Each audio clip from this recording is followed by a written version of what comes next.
Hello everyone. I welcome you all to my channel.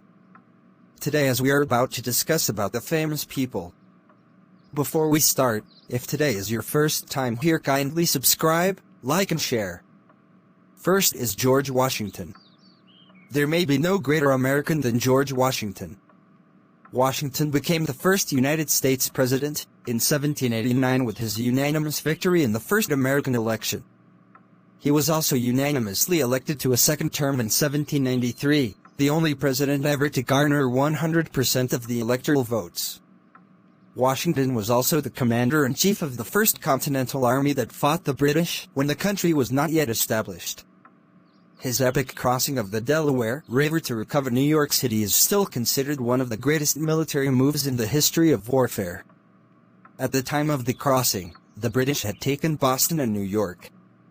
The Continental Army was on the run and disorganized, but Washington had a plan. He decided to take his troops across the Delaware River in the middle of winter. This was a move that many military minds thought impossible, but not Washington. The Americans were able to take New Jersey and change the course of the war. Another landmark moment for Washington was the winter at Valley Forge. In 1777, Washington led an army of more than 11,000 troops into Valley Forge in Pennsylvania, where the army suffered through a cold winter that claimed the lives of 3,000 men. When the spring arrived, instead of a demoralized, beaten group of soldiers, the army emerged battle-ready, unable to continue the fight against the English in New York. The army was able to survive the fierce winter because of the training and preparedness of Washington's officers.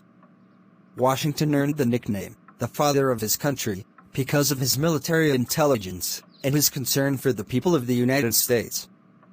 If you enjoyed this episode, kindly let me know in the comments section.